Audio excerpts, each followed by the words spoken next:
These lights. Okay. I know this is a blaring testing. Okay.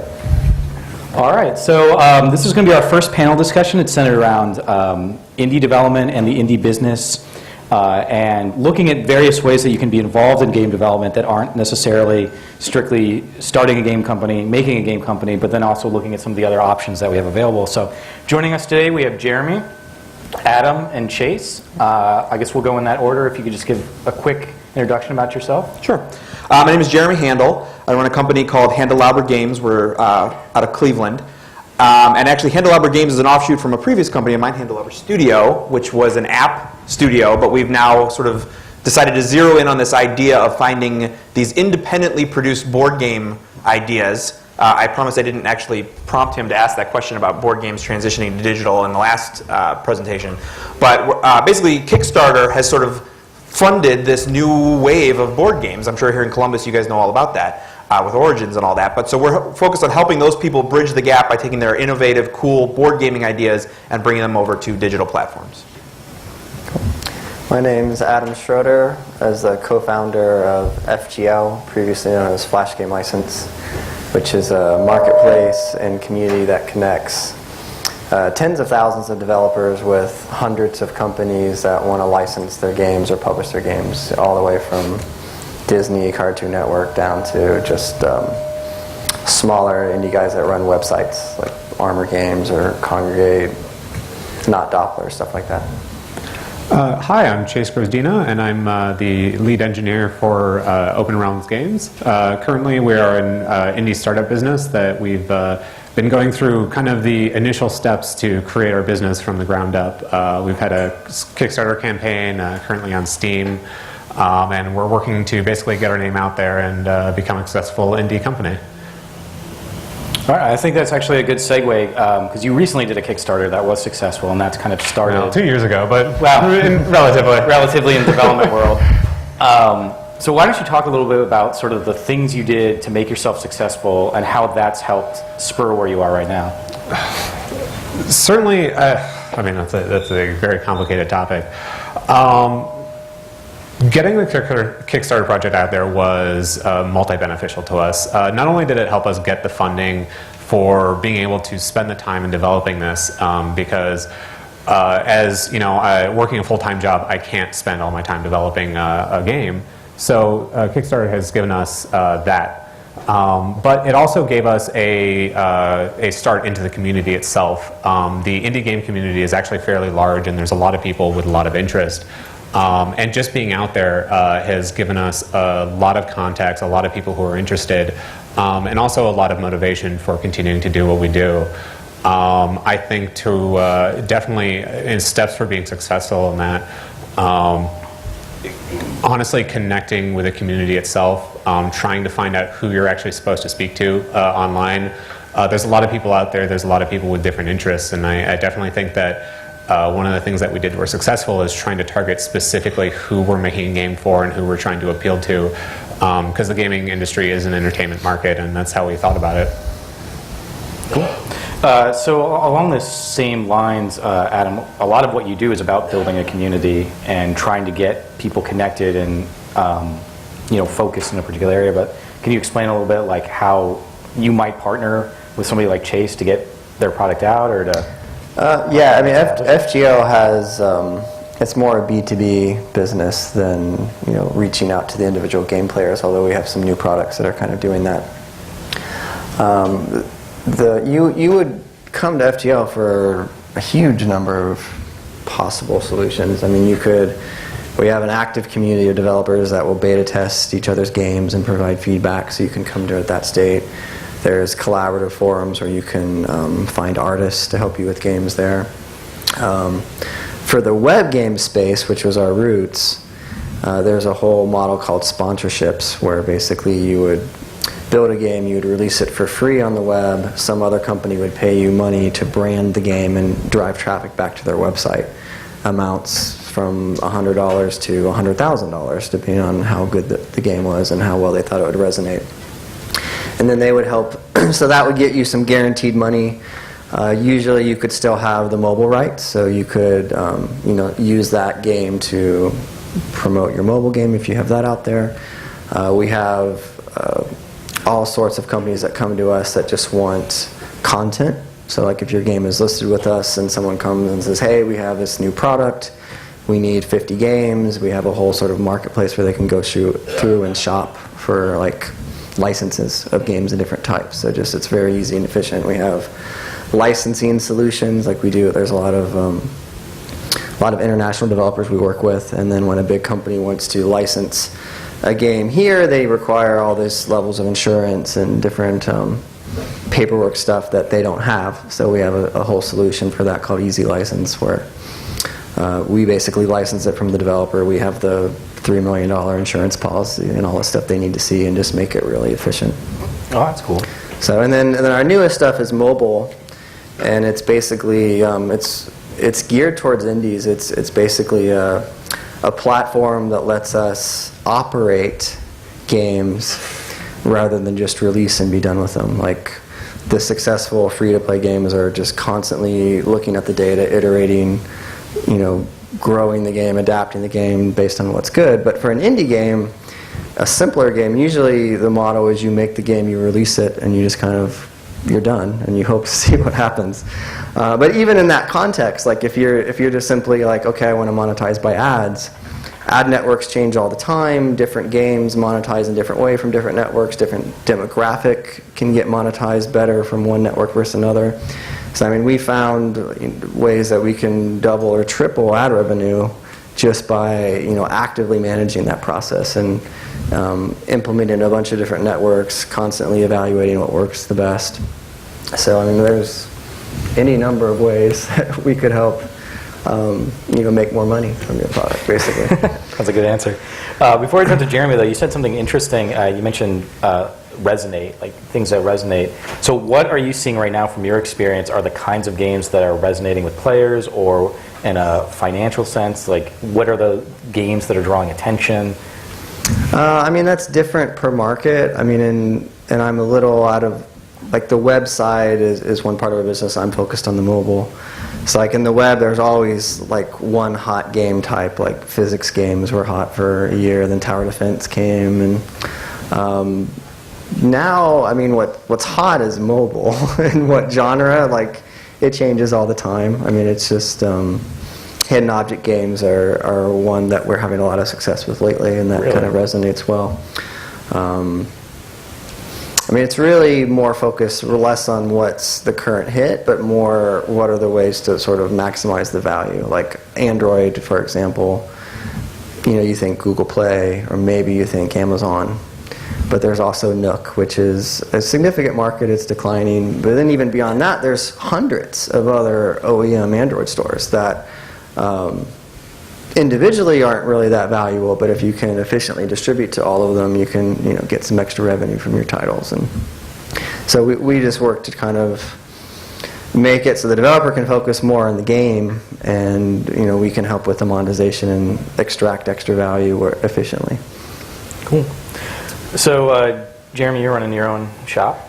I am. Why don't you tell us a little bit about how you got started and where you're at now? Sure. So I actually started Handelabra Studio back in 2009, and my goal was really just to make every kind of app that I thought was neat. And we started with, we've done a to-do list app, which was pretty boring, but then we did a camera app, and eventually we sort of nuzzled up to games just a little bit, and we made a game called Uncle Slam, which is President on President Boxing. It's for iOS. It's available now, iPad and iPhone. And basically you pick your president, and then it's sort of a Rock'em Sock'em Robots style punch-out game. And that was sort of our learning process, because, if you've been going to all the panels and everything so far today, you've noticed that there's been a lot of discussion about business up here, and probably not so much about, why are games fun and how do we make games fun. And that's because at least for me, the most important lesson that I learned is that my most important job as a business runner is to keep my business running. And that's true for any sort of, it seems strange in the world of like entertainment business. There's always this constant push and pull, like the creative vision is this, but the business realities are this. And finding the way to balance the two of those can be very difficult. I failed to balance those with Uncle Slam. Uncle Slam lost an obscene amount of money that I will not tell you exactly how much. But I learned a lot about how you market a game, how not to market a game, and a lot of other things, which is what led me to where we are now, which is focusing in on games that have already proven out a market in some way, and that is on the board game side of things. We just went through a business accelerator up in Cleveland called the Launch House, really honing this idea of these small independent companies that are finding compelling gameplay on the tabletop, finding out if those make sense to bring over to digital, and if so, how do we do that efficiently? Especially the last presentation talked a lot about this. A game that used to cost $5 million with a team of 20 and 4 years can get done with 2 people in 6 months for $100,000 these days. Whether it's a question of the tools, the distribution, the licensing, all of these things are so much easier, faster, smaller, quicker now than they used to be. And so, the flip of that obviously becomes the glut. Everybody who's looked for, I'm bored, I'm going to go find an app on the App Store to play, a game on the App Store to play. You go looking, and there's thousands. And you have no idea what's good. App discovery has become a huge issue, which is another reason why we figure if we focus in on games that already have some idea, some customer recognition, we can really capitalize on that. And more importantly, bring some of these compelling gameplay from the tabletop that some people might not even know exist. There's still, despite the fact that it's growing by leaps and bounds by like 20% every year, board games are still kind of a geek hobby. You don't see the kind of games I'm talking about in Toys R Us. And bringing those up in front of the 100 million people who have iPads and iPhones and Android tablets and Nexus 7s, those people are going to see these new interesting gameplay things that they might not have ever thought about because they've been too busy playing Candy Crush. So we're hoping to bring some of those really compelling, enjoyable, creative things in a good, solid, successful business way to this larger market.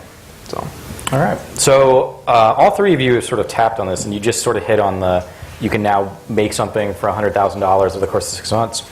Our previous speaker, Jeremy, was talking about the tools you can use.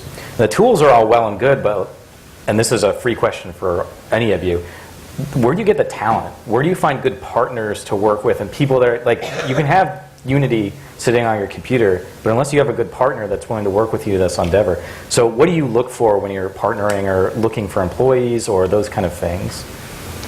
I think that's the trick. Personally, from my own experience, we haven't had to hire on any employees, but we have had to work with other people for asset creation and things of that nature. And it's not a cut and dry process. You have to go out there, you have to look at a lot of different people, and you just have to end up talking with them, seeing the stuff that they do, seeing if they're the right personality. I've met a lot of people who can actually do very good work, but they're very hard to work with, and they don't like doing things in particular ways. And sometimes we work through it. Sometimes people, we've had to part ways because of that. But it's an ongoing process. Obviously, it's one of those where the best thing you can do for yourself is just expand your own network, expand who you know and who you can talk to, especially at a game developers conference like this. Yeah, to follow on what you're talking about here, this indie mindset, I know, at least for me, when I first started thinking about the idea of making games, the indie mindset, and especially when you couple that with what I like to call the Midwest mindset, which is that games are a really fun hobby, now I'm going to close that down and go to work. Those are not mutually exclusive things. There's no reason why I want to work on a game can't be a career path in Ohio. I'm working really hard to change that. I know when I'm out there looking for funding and I'm out there looking for partners, I have a really excellent group of Cleveland game developers, raise your hand, who are all really working to actually start publishing their own games. Get them out there, start selling them. Like if we can turn this into an actual viable first job and not the thing I do in my free time when I'm not, working IT at some big corporation, that's the mindset that I think we need to get into more here in the Midwest, in Cleveland, in Columbus, in Indianapolis, or wherever. Because the community, especially as you can see now, I think that Steve Castro was blown away by the number of people that are showing up for this thing. The interest is here. The people are here. The talent is here. It's really just a question of getting out there and meeting these people. Go to meetup.com, find a group around you that is working on these things. Come to events like this. We threw one in Cleveland back in March. Just keep your ear to the ground. Keep listening and looking, because the people who want to make these things are out there. And especially if you can crack that Midwest mindset of saying like, oh, it's just a hobby, it's something I'm going to do by myself in my bedroom at night because it gives me some fun enjoyment.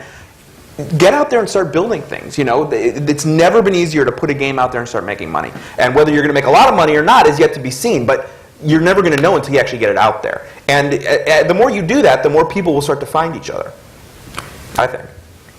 All right, I couldn't have summed it up any better. So I think that a lot of people that have come to this expo and they're interested in this thing is, it's one thing to say, okay, make something, but like, what are the expectations when you're just getting started? Like, should your game take a year to make? Should I quit my job and go full time and start? I mean, obviously there's personal finances and things, but like, what are a couple, maybe 2 or 3 good starting stones for people who really want to get started, either in creating their own business or creating a game? And that's kind of a difficult question, but. I definitely think it's starting with the talent. It's trying to figure out where exactly you want to see yourself. Obviously, if you're just starting out, start small. I mean, that's honestly the one advice that no one takes, but is given to everybody, is start small, start horribly small, see if you can actually do something. I mean, a lot of people start in Flash. There's obviously things like Unity nowadays. It all depends on your skill level and your talent. If you're somebody that's coming with no skills as far as game development and you want to get into it, I mean, just look into what it actually takes. If you're someone who's currently in college and you're a software engineer, you're an artist, try to find out what are the pieces that you're going to need to actually start the process. If you're an I've known a lot of people who are out there trying to start projects and they haven't filled in the pieces. It's, hey, I'm an artist, I'm trying to make this game. I don't have a software developer. Well, you're not going to have a very good time making a game if you don't. But I've also seen the opposite. I mean, with our own company, it started by 2 software professionals. Like, we make software, we're not artists, so we had to find people to do that. As far as starting, again, start small. Figure out what exactly you want to do. I think Flash is a great place to start. That's where I started programming myself. And it sets up a lot of things for you just to get it out there. And it's also one of the more easy to distribute models, since you can just put it up on a website and there it is and anyone can play it. So I personally think that's the best place to start, to at least start gauging your own capabilities and figuring out what exactly the territory is before you go full head deep into it.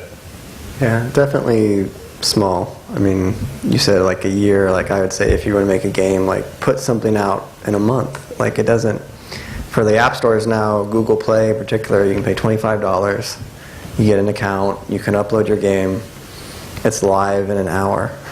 So it doesn't have to be perfect. Like, it doesn't even have to, if it's terrible and it gets bad reviews, you can just delete it and change the name and upload another one. Like, it's, I mean, you want to get feedback, you want to, I mean, a year-long project when it's new, like, it would be, the most likely scenario is at some point in that year you're going to stop and you're not going to get back to it. So it's just get it out there.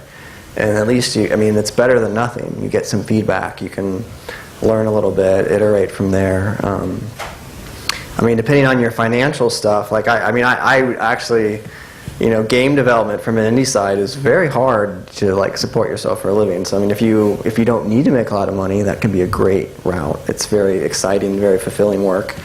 But if you have a family to support yourself, support or something like that, I would lean towards the hobby route until you see some success, until you find something that's resonating, and then you can see a safer path towards a sustainable career. But I mean, that's all. I mean, if you're just out of school and you have some time, I mean, it's really fulfilling, it's really exciting, just, having a vision of a product and then creating it and being able to share it with the world. And I mean, like, to the earlier talks, like, how often is something you can create something and 1 million people or 10 million people can play it and experience it? Like, that's never existed in our past here, so that is very fulfilling. So when we did our expo up in Cleveland, our keynote speaker was Ian Schreiber, who I believe is from Columbus, and he's a game design sort of guru type guy. And so I'll lean on something that he said, which is that in general, 1 out of 100 games is going to be great. So if you want to make a great game, make 100. And the odds are going to be with you. So basically, sit down and start making games. I think you're absolutely right about the talent. Like, you need the pieces. A really great way to find those pieces is game jams. We go, we do the Global Game Jam every year. We do a couple of the Ludum Dares as well, typically up in Cleveland. I know they do them here as well. And that's a really excellent way not only to meet the community, but also to find out what those pieces are that you're missing. Like if you're an artist, go to a game jam and say, hey, I just had an idea for a game. Does anyone want to help me program it? Who wants to help me make the music? Who wants to help me do X, Y, and Z? And it's a really great way to your point, to get something done. A game jam, its entire purpose is to get something done as fast as possible. Yeah. 48 hours from banged bullets. And and I've participated in game jams where the game has actually been put out in front of people, that the following week on the App Store to see see what's going to happen with it. And that's how you really, game design, just like playing the piano or the guitar or painting, it's a muscle that you have to work it out. Your first game, and obviously, I've proven this. Our first big game was Uncle Slam, and like I said, it was not a success. But if that was like, okay, well, I guess I'm not a game designer. No, that's the wrong way to look at it. You have to keep honing the craft. Angry Birds, I know we lean on this, and I'm sure other people have heard this, was the 53rd game that Rovio released. Okay.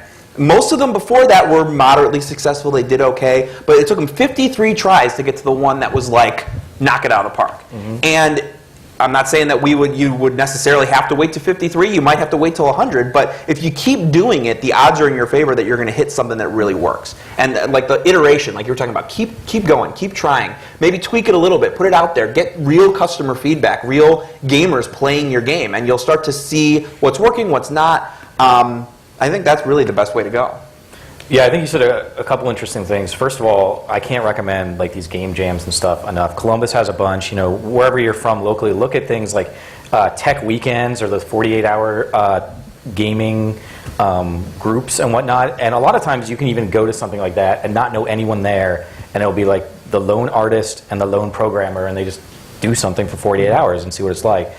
So I think that's really, really important to take advantage of if you're not quite sure where to start. And we do contests on FTL that are like that too, a 24-hour contest, flash-based, where there'll be $100 or $200 prize and some other just ancillary stuff. But you get like a theme, so you kind of have a starting point, and it's 24 hours, 48 hours, and it's like that crunch, that motivation, just get something done. And some of those then go on to be viable game concepts that are developed further and are released and make a good amount of money.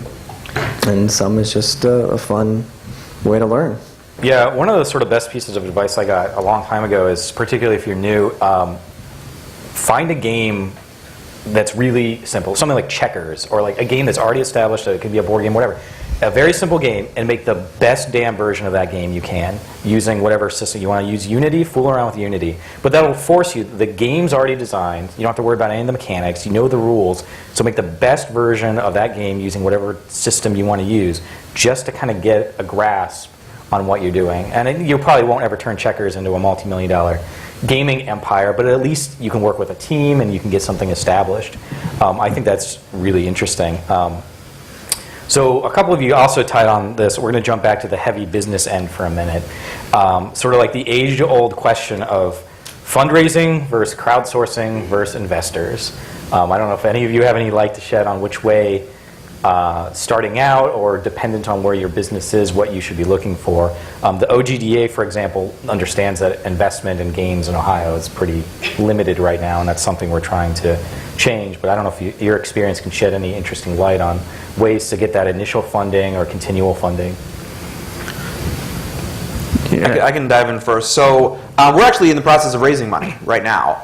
Like I said, we went through a business accelerator, and Business Accelerator gives you what they call seed funding or pre-seed funding. So we got $20,000 to prove out some of the concept, and to we got some initial contracts signed and some market proof in terms of like customers saying that they're interested.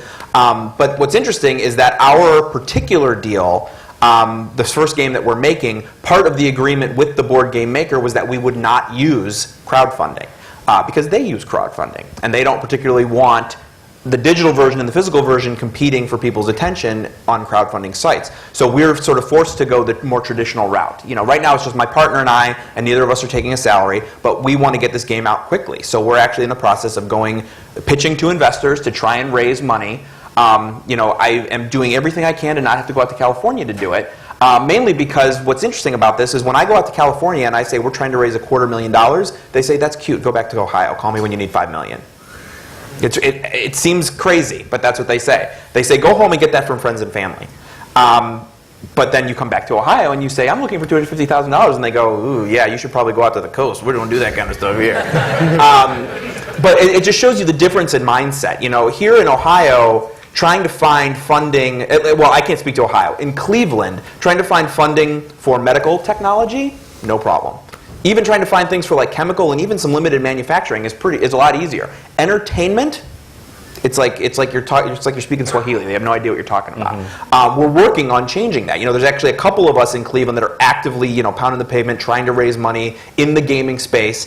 And I think if we get 1 or 2 wins, it'll start to open up that world. People will start to see, oh, this is a really totally legitimate place to invest money. In that either angel or possibly moving into VC area. If you're not familiar with what those terms mean, just find me afterward. This is all I've been thinking about for the last 3 months, so I have it all in my brain now. But so as a result, we're actually trying to raise. December is the worst month of the year to raise money, I've been told. I'm very excited to hear that because it means I don't get to do anything for the month of December. But this is the important takeaway from this. Through this entire process, we're still working on the game. The idea of I'm going to raise a bunch of money and then start is definitely not the right way to look at it. We signed this contract, we started working on the game, and we're going to keep working on it. I'm going to keep putting my mortgage payment on my Discover card until I can make it happen because I believe in this property and I'm willing to take that risk. Is it a smart risk to take? We'll see. I believe in the property. But, I'm sure you guys can have different stories about crowdfunding or other ways to go. Yeah, I don't actually have a lot of experience with the funding route of games, at least initially. So, our FGL and my background is more like once you have a game, what do you do with it? How do you make money from it? And from there, once you've had a success and you've been, in contact with one of the many different publishers or companies that license it, then often deals will come about where they'll finance your next game and so forth. But yeah, like if you're just coming in brand new, I would say that the key part of your advice would be don't let it be a barrier to you.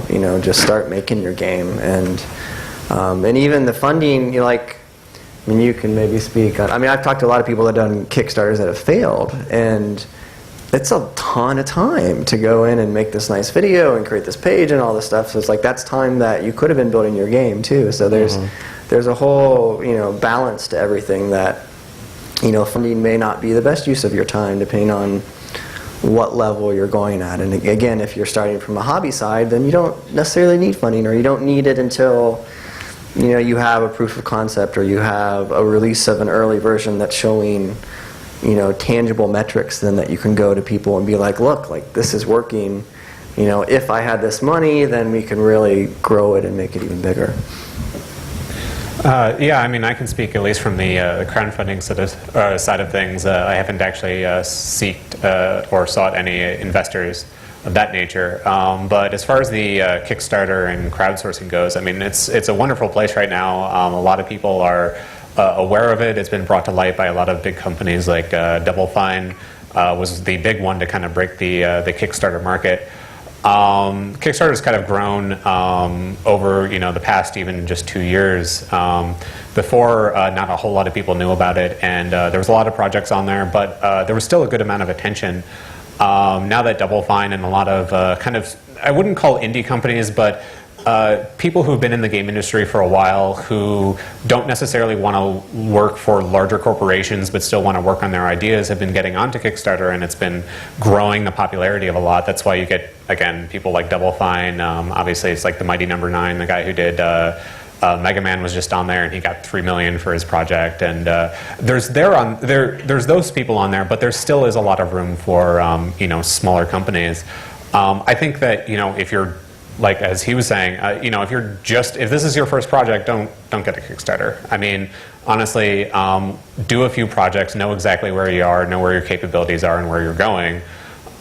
If you're already at that point, my advice there, honestly, would be have something that you've already developed. Have something that you can actually get in the hands of people as just a demo.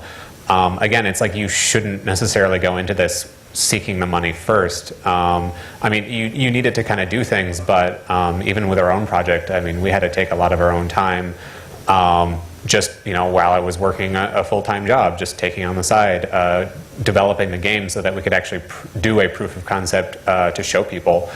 I mean, crowdsourcing is a really awesome place to get funding, and I think that for a lot of people it can work out for you. But a lot of it ends up coming down to, do you have something that people are interested in, and can you actually prove to them that you know what you're doing? And that's very similar to investors, I would at least have to imagine. And in that sense, it honestly works out very similar, except you just don't have one particular person that you have to answer to, but you actually have the whole entire community to answer to, since a lot of them are relying on you to do the project that you said that you did, or you will be doing. I want to draft off something you just said for a second, because we haven't actually addressed it head on yet, but I think in this setting it makes perfect sense. This idea of what is an indie. Because I think the definition of what an independent game developer is changing a lot these days. At least when I first started thinking about this question, the idea of an independent meant that you weren't working with a big publisher. But the big publishers are probably going to be gone pretty soon. The way that the world is working these days, big publishing of video games, like what were big publishers about? Big publishers are about getting discs printed and shipped to GameStop. That's what a big publisher does. And a lot of the companies now are sort of either taking that in-house with places like Sony, or they're going completely, Wild West with like the app stores. And so this idea of what makes a publisher and what therefore makes an indie really is a question of where the money comes from. It's who is getting a say in what that finished product is going to be.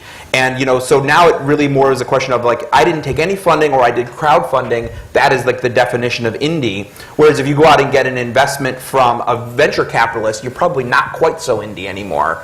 But if you get it from an angel who loves games, you probably still kind of are indie. So this idea of what an indie is changing a lot. Yeah, for sure. And I especially think this is important because, and if I may, I just want to ask this question. Can I get a show of hands? Who here would very much like to or is currently making a salary from building games? Okay. And how many of you have ever been to something like a GDC, a game developer conference out in California? Okay, only a few. So the session that was the first thing this morning, how many of you felt a little bit dirty when he used the word addictive gameplay? That is the exact kind of session you're going to hear at GDC. And it's important that you hear it and it's important that you listen to it, because the best money you'll get is money from customers. We talk about like, let's get money from Kickstarter, let's get money from our fans, let's get money from wherever. But the money that of people paying you to play your game is the best money you'll ever get. And I know that it felt really dirty to me the first time I heard it too, this idea of compulsion loops and whatever. But really, that's what gameplay has always been. We lost it in the middle because we went from arcades, where you only got to play for a while until you put in another quarter, and then we went to this world of home consoles, where it was all of a sudden now you're paying $50 to play a game up front, and that's it. And now we're back to microtransactions, and people are optimizing for that behavior of like, how do we get people to pay? How do we get people to pay? And it's important to remember that gameplay, this is back to what I was talking about earlier about the business and the creative side sort of pulling against each other. To me, what makes an indie is that the creative experience is the most important thing and the money is only just underneath it. The flip of that, the non-indie, is the money is important and the game is how we get to that money. That's the difference for me. And so trying to keep those in perfect balance is what I'm always trying to do in terms of, should we go free to play on this? Should we do, some kind of like consumable where people have to, buy 99 cents worth of stuff to keep playing or whatever. It's trying to make that balance work. And if you can do it right, as he was saying in that panel, if you can really do it right, you've got the potential to make a lot of money. And if you can do that, then you won't need to go back to the well to either crowdsource or ask for investment or what have you as you move forward. So. Yeah, that's actually a very interesting thing. There's a lot of talk, for example, like gamification and whatnot is a term that's getting thrown around a lot. But I think it sort of boils down to, for us at MVG, like we look at what our gameplay is, and we're always cognizant of, okay, if this is free to play as opposed to buy outright, how does that change the game? Because the only barriers of playing in your game are put in there by you. So like if you have to do some annoying thing as the customer, like you have to pay 99 cents to be able to unlock something, Or a lot of games are just time-based, like you can get there, but it's going to take you 10 days as opposed to just buying it outright. All of those barriers are introduced by you, the developer. So it's something you need to be very cognizant of. Is like, is this a barrier that's adding to the gameplay, or is it just a nuisance so that you can have a microtransaction, an in-app purchase somewhere? And I think that's where that balancing act comes in a lot. So we just have a few more minutes. Did you want to jump in? Oh, no, I was just going to say this is actually a conversation that I've had before, and I think one of the things that was definitely brought up, which was a good point, is that I think a lot of people are actually trying to figure out where that balance is right now. Because I've seen a lot of, like, microtransactions is the big thing right now, especially with the mobile market. And there's a lot of games that have gone completely on the side, Candy Crush, just, microtransaction everything you can. And then there's games who have done it more subtly, and it's, I think that where we're going to kind of end up resolving is somewhere more on the side of a little bit more lax than what people are currently doing. But I definitely think there have been some fairly good implementations of it. Sure. I think it's... And you can actually make a game that's fully ad-supported and do quite well. I mean, you're basically getting paid by the Candy Crush companies to feed up users that they can then monetize. But I mean, if you don't have to build... I mean, the compulsion loop, or at least I'll say it's simpler, multi-session, just getting someone to open your app up 20, 30, 40 times before they remove it from their phone, that's critical to monetize by ads. But you can make really good money. Like he was saying, the cost of users, 50 cents to $2.50. Or you can be the game that's selling that. So I mean, if you show 1,000 ad impressions and you get 3 or 4 people to install Candy Crush, you just made $10. Like that's a totally viable way of monetizing your content, and then you don't have to worry.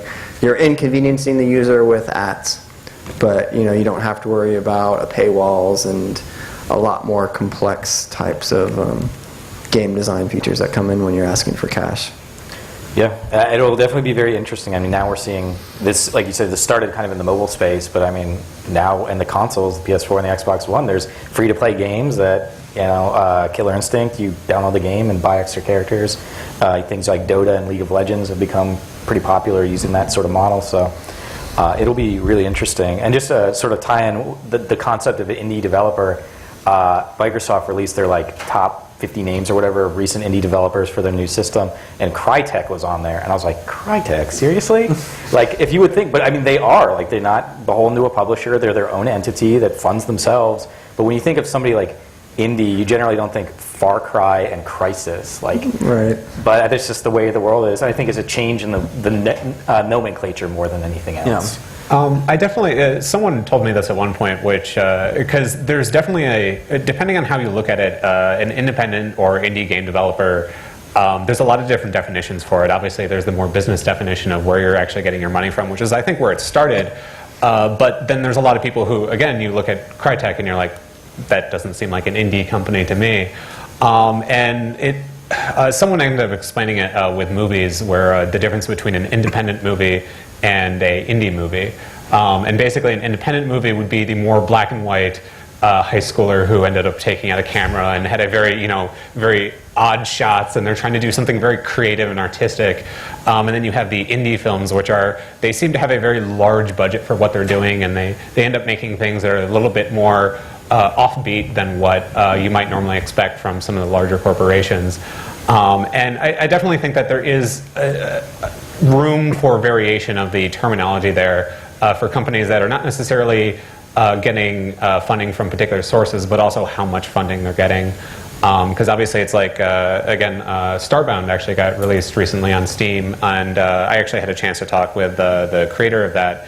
And I mean, they did horribly well for themselves. Again, like Minecraft. It's like Minecraft was an indie developer, but Notch ended up saying that he doesn't consider himself an indie developer anymore because he's made the most money you could probably ever make on an indie game ever. For sure. If anyone's curious, they grossed $42 million on just the iOS version for 2012. Minecraft. In case anyone's curious. All right, so Minecraft 2, I guess. So I guess we have a few more minutes before we can jump into Q&A. So are there any last words of wisdom that you'd like to expound upon our audience? Anything that we missed before we jump to Q&A? No? Covered it all right. Well, if we could turn the house lights up a little bit so we can at least see what's going on, kind of. I don't know where our microphone ran off to. Oh, there it is. So yeah, just if you have a question for any of them, please raise your hand. Cody will bring the mic over to you, and we'll go from there.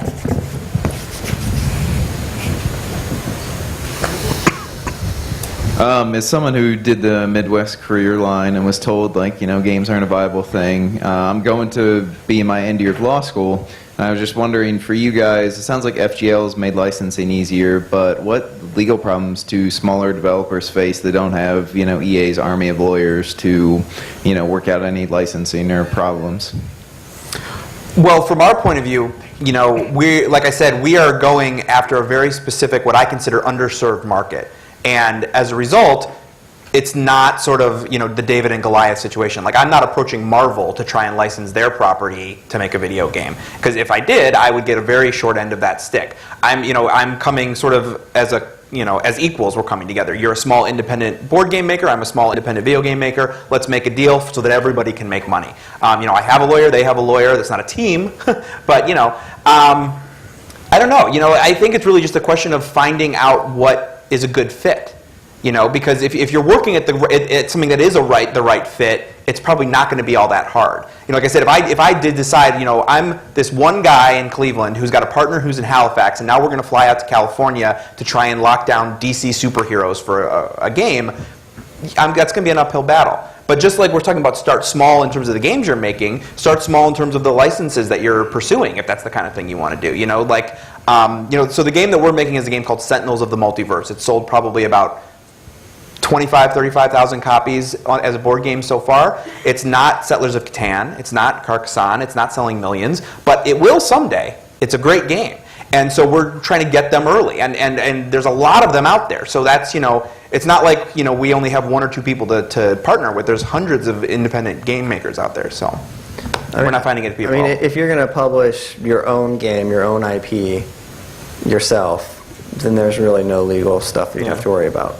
That comes into play when you're wanting to license some other kind of IP, or someone else wants to license your game, and then you need to have, and even then, for most of the people that would license your game, they would be fine, just independent US guy, no problem. When you get to the Cartoon Network level companies, then they have a whole sort of list of requirements from insurance and so forth, and then that's where you can use FGL, and we take a small percentage for that type of handling, but then it's very easy for you. As a small indie, we haven't really had to deal with too much as far as that is concerned. We've certainly had to do NDAs, things like that, when talking with people, figuring out CPAs and figuring out tax stuff. But honestly, the legal side is really not that heavy-handed, at least where we are at this point in time. I think that really ends up coming, again, as these guys were saying, when you start working with the larger corporations. Yeah, I would also suggest, depending on where you live, I don't know where you live, but in Columbus, for example, we have Tech Columbus, we have the Dublin Entrepreneurial Center. All of these are very indie-focused, and if you get a space or any sort of arrangement with them, they can give you access to a lawyer and banking and CPA and all sorts of stuff to kind of get you started. They're not going to be able to help you with everything, but simple NDA, some licensing agreements they can help you out with. Hi, I currently have a game that I'm developing. It's actually on Steam Greenlight, and I'm also working a full-time job. What's it called? Ronnie. RONNIE. RONNIE. And I'm also working. Plug yourself. Also working a full-time job, which also hinders the time that I have into making my game. Is it possible to be funded to support you and your family while you're making the game full-time? Or am I just stuck, doing everything when I get the chance to, which is very discouraging. I think that's the big yeah, it's possible, sure, but I don't think it would be easy until your game is proven to generate a revenue stream, and then at that point, you almost don't need the funding if it's going to be making you a lot of money on your own. Yeah, it's that age-old thing. No one wants to give you a loan when you need the money. They want you to show you don't need the money, and then they're happy to give you a loan. It's exactly the same issue that everybody deals with forever in these things. The best advice I would say for you is probably don't quit your job yet, but look around. Like we've been talking about a number of different ways to find interesting partners, to find talent that can help.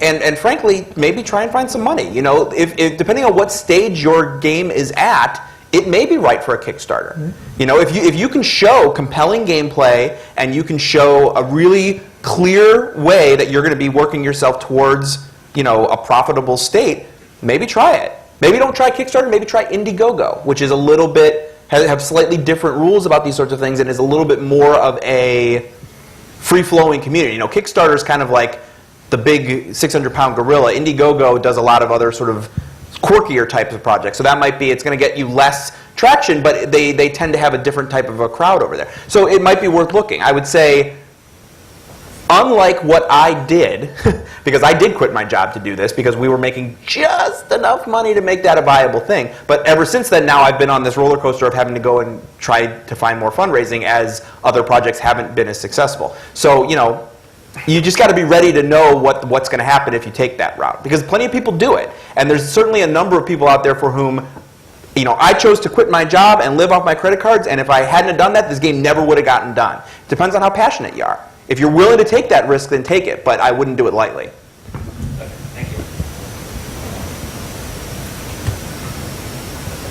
One question I had, you touched on this briefly when you said the best money you will ever get is from your customers. And I have to wonder what kinds of games would facilitate that, and also because the other thing I'm also very concerned about, and one thing I don't see, fan clubs. So, for instance, Atlas is a major, they're a major but indie game publisher. They have something called the Atlas Faithful. It's an email list. You have a relationship with people who have already bought from you once. You keep that relationship going. It's awesome. How does that kind of relationship figure into some of the other things that we've been talking about with monetization? Or is maintaining a fan club or is maintaining that relationship so expensive compared to going for like a high turnover model, especially in the mobile space, that people just don't think of that kind of thing? How do you keep in touch with customers who've already bought from A you? passionate fan base is worth more than anything, in my opinion. And especially, like I said, a lot of my thinking about this has pushed me towards this idea of trying to find games that already have a passionate fan base, because they're the easiest people in the world to market to because they already love you. It's your job not to mess it up. It's not your job to convince them to part with their money. It's almost your job to convince them not to part with their money. People who play like for instance, Settlers of Catan is a perfect example. Settlers of Catan has been out for almost 20 years now. I think it came out in '94. And they've got 20 different versions. They're available on every digital platform. And people who love that game have spent hundreds of dollars on that game because they love it. And if you can build something that people love, continuing to build more things that they love should be an obvious next step. And in terms of just the real nuts and bolts of what you're asking, how do you maintain that relationship? There's so many great tools out there. We use something called MailChimp, which allows you to gather email addresses and just hold them. And it's, I think you can gather 1,500 for free. And once you get bigger than that, then you have to start paying like a monthly fee. But super cheap, super easy. And all you have to do is have that little sign up for a mailing list on your website. Or a Facebook fan page would be even cheaper, although that's not quite as direct because it's kind of just in their feed. But there's so many tools out there: Twitter feeds, Facebook, you name it, to stay engaged with with your fans. The key is to stay engaged with them. So what you're really talking about is an investment of your time. Making sure you don't go 3 months without some kind of a touch point with those people, but also not going so often. Like, these people don't want to hear from you every week, but they might want to hear from you every month. So just, learning from your fan base, having an open dialogue with them, starting a forum on your website for, feedback. The idea of getting just an email, like, I've got a support issue, I'm going to write in and say, hey, your game crashed, can I get some help? And doing that one-on-one is great. But if you can open that up for the whole world to see on a forum, that's going to help people who might not have ever emailed you see how your game works, how your process works. maintaining those relationships are definitely, I'd say that's your number one most important goal when it comes to post-release marketing of something. I'd absolutely agree with that. And I think the cost is, I mean, honestly, the cost is, it's so small you don't even have to think about it. Yeah. And what it does for you is fantastic. I mean, really, it does depend a little bit on the type of game you're making. I mean, if you're coming out with like a Flash game every week, obviously you won't see too much people who are a fan base of, usually they're a fan base of a particular game opposed to a particular company. That gets more into just brand recognition. But yeah, I mean, having a community, if you have something that people are interested in, having that community is the biggest thing you can do for yourself, because honestly, those are the people, you as one person can only tell so many people about your game who can advertise it. When someone comes up to you and says, hey, I saw this game, it's really cool. Hey, this game's multiplayer, you should pick it up, you should play with me. I mean, the more people you can get to do that, the more people you can get passionate about it, the better. And honestly, a lot of I mean, you have to do a little bit of your own investment there, but that really comes down to, you know, did you hit something that resonates with the community, and does the community pick it up? Which that can, you know, be a little hit or miss, but again, regardless, that's something that everyone should be striving for. And you, just real quick, you can even put a tangible value to that, like on mobile. So like if you have a fan base of 5,000 people and you send out an email to everyone saying, hey, I just released a new game, and 2,000 of those people download it and install it, you can take that and compare it against paid user acquisition where you're paying, you know, $1.50 per install. And that email blast just was worth $3,000 of promotional stuff. So when you come to look at how you allocate your time and what it's worth, I mean, it's a direct reach to your customers, you know, fans even better, definitely worthwhile. Yeah, I'm going to just jump in because I can. But I think that the way, and I'm not saying anything about the way you necessarily phrased it, but I think a lot of times the way it's looked at is like, so the jobs are community management, right? Like you're managing the community, but that's really not the right perception. Like this is a community that loves what you're doing. You should want to be a part of them, and you should want to foster that community. So by being engaged and seeing them as like a part of what you're doing, it doesn't, I mean, obviously there's a time investment, but it's not like you're like, oh God, I gotta go meet these people. Like they should be a group that you're really interested in having involved with what you're doing. I don't know where we're at I think we got time for one more. Well, we're gonna do one more anyway, so. Whoever Cody chooses. No, there. I know we discussed like the Kickstarters, angel investors, and like venture capitalism, like with just investing. Do you know if there are any government assistance programs or any like tax credits for developers or for businesses that actually develop software video games? I can speak to this at least a little bit. You guys might know more. I personally looked into this at least briefly because that is an avenue that does exist. Personally, as far as government, I haven't found anything in particular. There are tax credits that certain states will actually give you. It ends up falling under entertainment market. Those are normally made for movies, and at least for myself, at least at the level that I'm working at, I found none of them applicable. Normally because they end up giving you tax credits depending on a minimum amount of money that you actually end up putting into it. At least from what I found, most of the tax credits, at least in Ohio specifically, I think it's something like you have to at least invest $2 million into a project of some sort before they'll actually give you specific tax credits. I don't know if you guys can speak any more about. Well, I will say this: the idea of alternative sources of funding are an important thing to look into. You know, whether it's, you know, maybe it's not definitively a tax credit, but you know, one of the examples that's happening in Cleveland is that, you know, one of my cohorts who's trying to raise money discovered that his game concept was really hitting interestingly in autistic kids, and so he's now pursuing that avenue of like, I wonder if there's some, you know, autistic education funding or you know, any of those sorts of things. So, you know, don't be afraid to look outside the box when it comes to what you're looking for funding. You know, there's not just the four that we listed here. You know, obviously there's angels who are, it's like, I played games, I love games, I made $1 million, you know, selling widgets, and now I want to invest in a video game. That's one way to do it, but there's hundreds of other ways of finding that sort of funding. You know, my partner, as I said, is in Halifax, Canada, and Halifax actually has the ability to put some money in. Like, they actually brought and did a booth at GDC. Like, look at how great Halifax is. We're going to be doing video game stuff, and so he's helped a little bit on that side of things. But you know, there's always, you know, Ohio's got a lot of money. Is what it really boils down to. Ohio has got a lot of money.